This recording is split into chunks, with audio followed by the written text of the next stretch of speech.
West Asia's contradictions were all present in the form of official representatives who met in the Iraqi capital Baghdad during the Conference of Cooperation and Partnership in an unprecedented event that brought together opposites to one table except for Syria.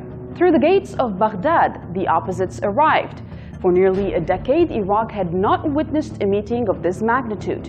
The delegations of the countries of Iran, Kuwait, Qatar, Egypt, Turkey, Jordan, the Emirates, Saudi Arabia, and France all met in the capital of Mesopotamia.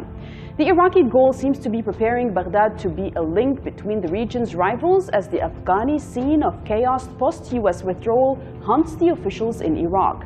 The Cooperation and Partnership Conference is being promoted by Iraq as a prelude to a Baghdad declaration, hoping to dissolve the regional dispute between the resistance axis and the foreign interference camp, based on the possibility that Iraq can become a common ground for communication between the delegations of attending state representatives and those who might join them later.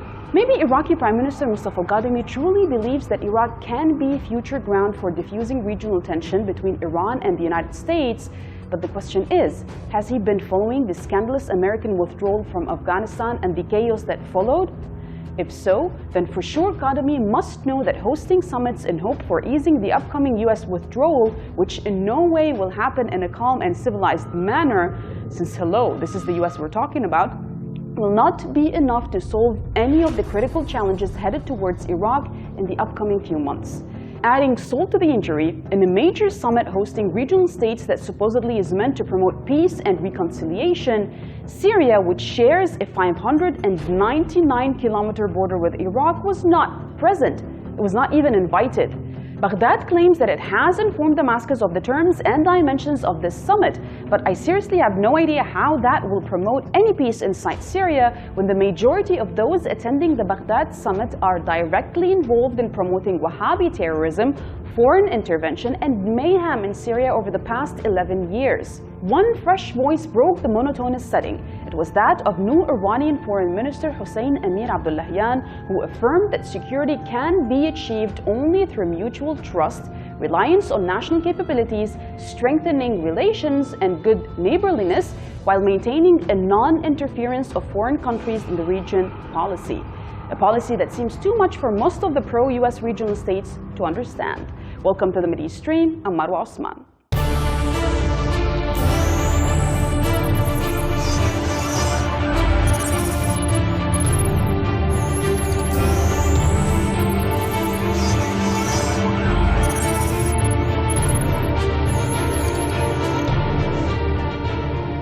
Iraq hosted a regional summit on Saturday supposedly aimed at easing tensions in the Middle East while emphasizing the Arab country's new role as a mediator.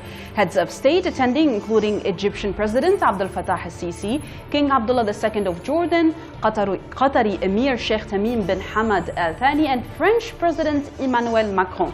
Now, Iran, Turkey, and Saudi Arabia sent their foreign ministers, while Kuwait and the United Arab Emirates sent their heads of government. The summit was held against the impact of the re-emergence of Daesh, which was defeated in Iraq in 2017 and in Syria in 2018 at the hands of the Iraqi resistance, with direct support from martyr Lieutenant General Qasem Soleimani. While the major transformational events in Afghanistan are center stage. To discuss this issue with us from Beirut is Dr. Mohsen Saleh, political commentator and academic. Thank you for being with us, Dr. Saleh. Now, some local and regional media were considered in the past couple of days with the Baghdad summit, where regional and neighboring countries attended in a bid to ease the tensions over this volatile region of West Asia. Yet one major country which shares a border of 599 kilometers with Iraq, aka Syria, was not there. It was not even invited to the summit. How can a summit on the border with Syria, supposedly promoting peace and reconciliation, not even see Syria attending? This meeting actually has no substantial strategic role in the region, because they are using these words to mean something else. Macron and Saudis and the Emirates and also whoever these people who were there, they are trying to snatch Iraq from the axis of resistance, and that's what Biden, in his statement, he said about sharing something strategic role and partnership, and these words with Iraq, as if he did not occupy Iraq and did not do all the corrupt and killings and massacres and partitions in Iraq. I guess we have to be cautious about this meeting. This meeting, as I said, has no substantial role. It's only as some Iraqi diplomats talked about just the meeting, the mere meeting in Iraq, in Baghdad. Well, but something happened during that summit. So they are disregarding Syria, to finish with this statement, they are disregarding or trying not to invite Syria because the Arab League, what's so-called Arab League, must be angry about inviting Syria, and Syria still and stand still with the axis of resistance and did not bow for the American it is obvious, Dr. Saleh. It is obvious that if they did actually invite Syria, it means that they are blatantly accepting that they have been defeated in the face of Syria and its allies. But one important thing happened on Saturday was an Iranian and Persian Gulf Arab officials meeting in Baghdad on the sidelines of this regional summit in Iraq. How much of a real change will that bring to probably, let's say, the Wahhabi terrorism, or to the encouraging of these regional Persian Gulf countries of the infesting of terrorism and corruption in Iraq or in Syria or elsewhere? How serious are these talks that happen at the sidelines there between the Persian Gulf Arab states and Iran? Well, that's clear that it's a prelude for the American withdrawal, but keeping its role with these instruments in Iraq and trying to let them involve, especially the Saudis and the French and the Egyptians, go into Iraq and try to talk to the Iraqis and formulate a new government that would be consistent with its strategic role with the Americans. They want to bring all these countries, what's so-called the neighboring countries, except for Syria, and they brought in. It's really funny, Turkey. That's this state occupying some parts of Iraq, and they are threatening the security of the Iraqis by hitting, striking, and doing all the bad things to the Iraqis and to the Syrians. This is how I saw it as well, Dr. Mohsen. I saw it like them inviting the people who created all the mayhem and the chaos in Iraq and in Syria, people who are occupying Iraq and Syria, and people who funded terrorism in Iraq and Syria. But at the end of the day, they had to invite Iran because they had no other excuse but to invite Iran because of its strategic role. And yet it was Iran that put their faces in a very serious tone when they said what needed to be said. But resistance against the U.S. influence in West Asia, between Iran and the axis of resistance on one side and the United States and all of these people you just mentioned on the other side, they made Iraq the scene of assassinations of Iranian and Iraqi resistance leaders, and Iraq was also a base for counterattacks against this U.S. occupation, these attacks led by the resistance as well. How much would a French-sponsored rapprochement, because it was obvious that Macron's role was actually to put them on the table altogether, but how much of a sponsorship coming from the French side would bring a change to the ground in Iraq, especially that the U.S. is not even taking part of the summit, yet it seemed like it was dictating this summit? Well, actually, they have brought everybody that would not belong to the axis of resistance or talk about the barbaric role of the United States and all its allies in this region, and they are going so far in order to bring Iraq to their table and to make this distance, as I said, to between Iraq and Syria and also Iran. Calling or inviting Iran is something diplomatic because the conference has a kind of media role more than a policy-making role. And in this region, as we know, the effective role of the resistance is really fatal. And really, we cannot talk about the region without the resistance, because as we know, that they haven't talked absolutely about Palestine and the Israeli occupation of Palestine and the killing of the Palestinians, and they haven't talked about also the tournament or the poverty in Iraq, and they talked about the infrastructure and the this kind of cooperation between the Iraqi government and the regional government. I still have 2 minutes before this segment ends, and I want to hear more about this in the second segment. But Iraq in this Gulf states. But there's something very important that happened. You put it clearly that they were talking about things that they did not matter. They did matter, but things that they are not a priority. But something vital happened. It was the presence of the Iranian Foreign Minister, Emir Abdullahian, who sent a crucial message to the summit attendees as he visited the memorial site in Baghdad International Airport, where Lieutenant General Qasem Soleimani and his comrade Abu Mahdi al-Muhandis were assassinated by the United States of America. He also reaffirmed during the summit that there will be no security as long as there is foreign intervention in the region as a total and in Iraq in specific. From that point, what was the point of the Iranian participation here, knowing that this is their view? This is their view, and they just brought it to the table. What I think is that their meeting in Iraq in order to say to Iran, look, whatever you have shared, participated, a great role in defeating ISIS and Daesh and all the terrorists, actually we are here. The Saudis are here, the Egyptians, the Jordan and the Emirates.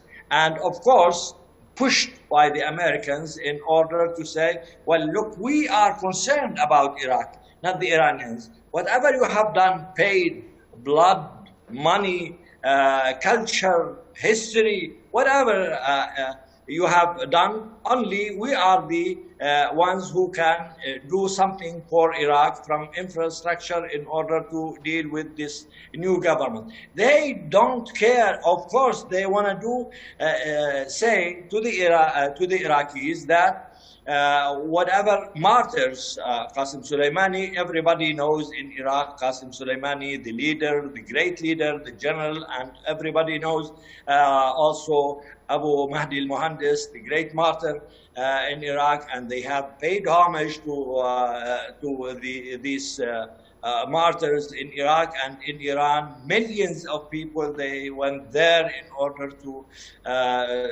for their cemetery and to say bye and to thank them and to really read al-Fatiha on them and do all that. But these countries, actually the Gulf countries, they want to say that whatever happened, we are here, and of course. Let us move on together.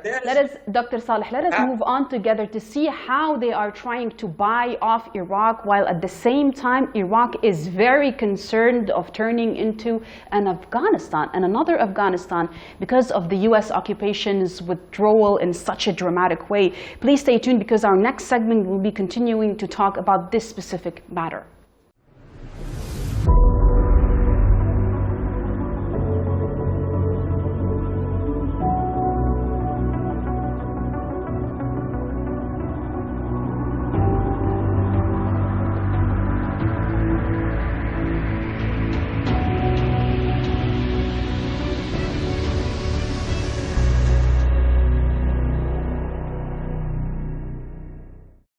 At a time when the Afghan factor today represents a number of serious challenges that the neighboring Central and West Asian countries will have to face at the local and the regional levels, first and foremost security issues, there are files and crises that have come to the fore in the past few weeks until these coming days.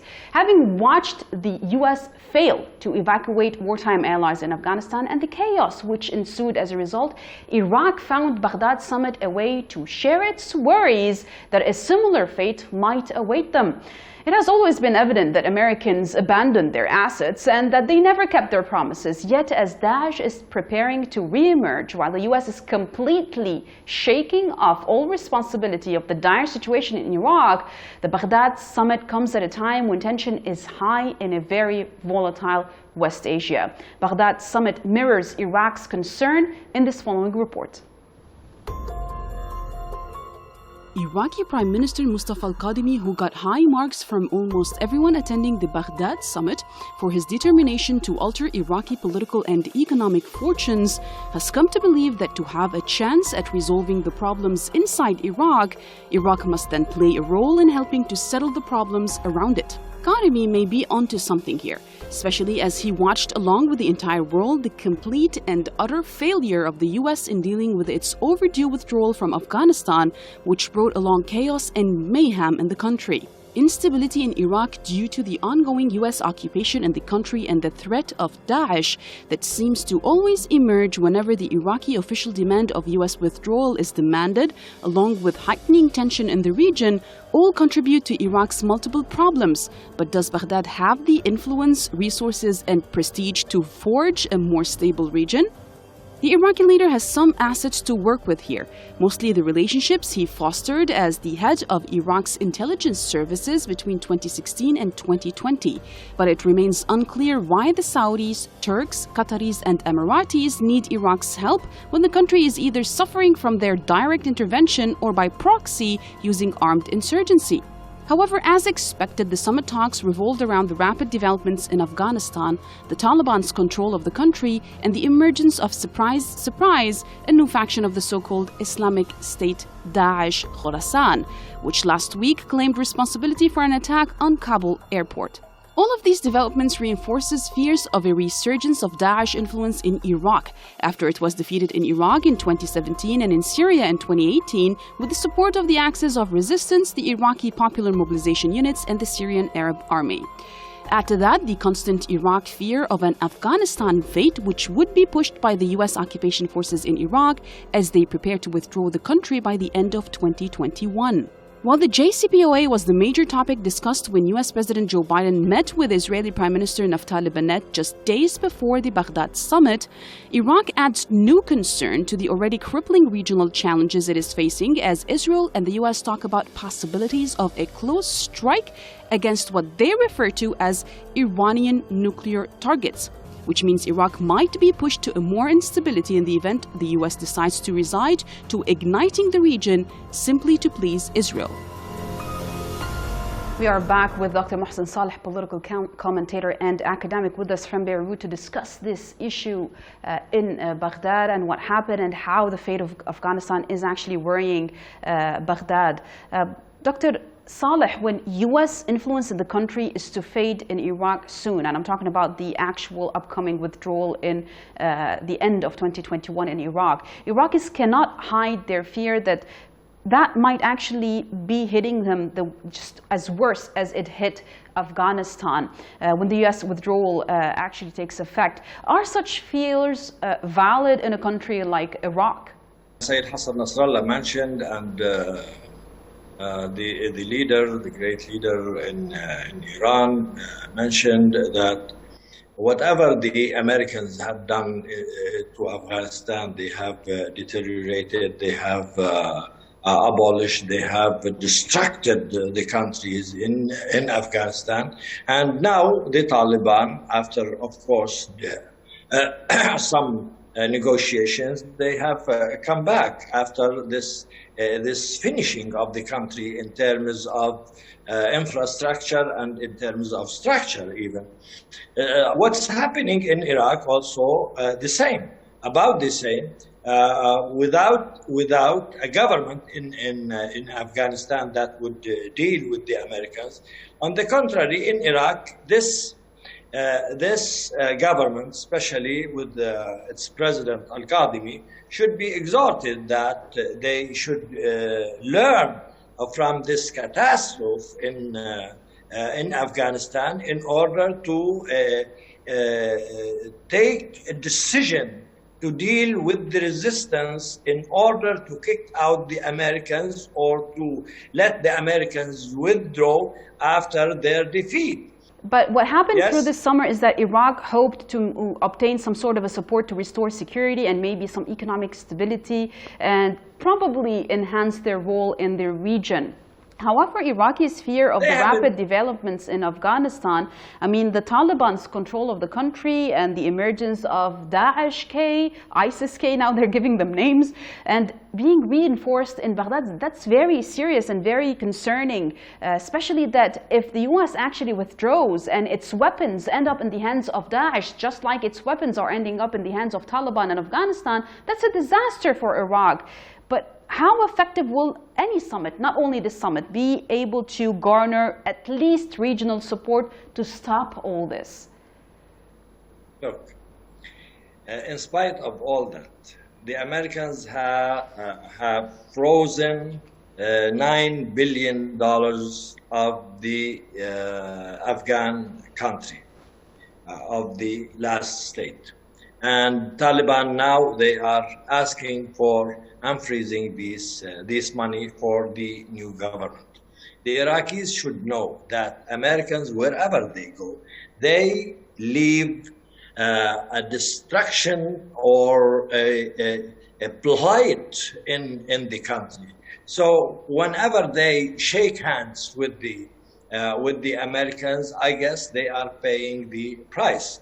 That's why Iraq now is under occupation, under dictations of the Americans, American policies, and these people who came to Baghdad in order to emphasize on this point.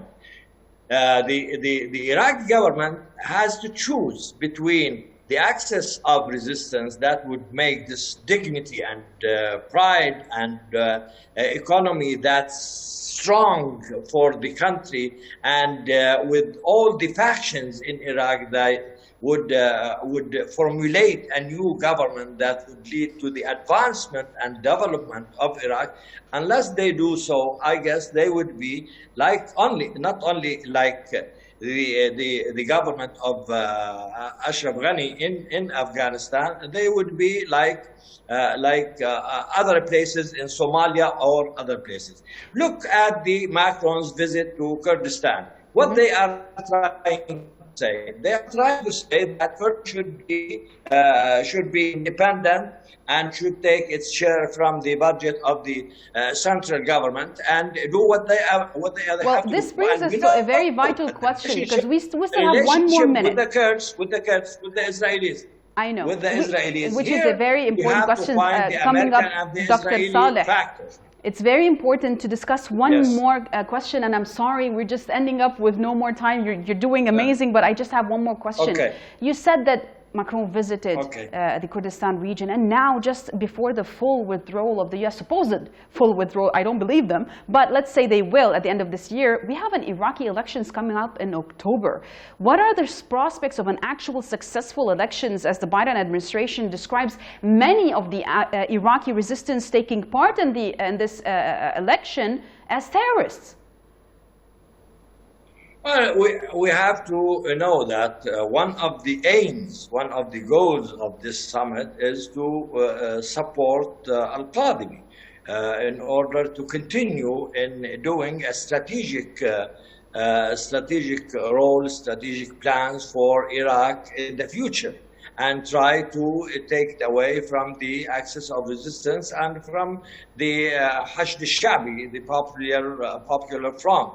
And I guess we have to say here that al-Qadimi did not do well for the Iraqi people and martyrs, and did not talk about about the martyr Qasim Soleimani and Abu Mahdi, and did not give the ideal thought about going in the same track of these martyrs. I guess peoples or some people, officials, especially in Iraq, they think that they can get their independence without paying or any kind of battle against the occupiers. And when they go to Kurdistan and see the Israelis and see the kind of relations with the Israelis, we have to look at these two factors, the Americans and the Israelis. Well, it depends on what's going to happen next. With the Israelis. Unfortunately, we're out of time. With the Israelis.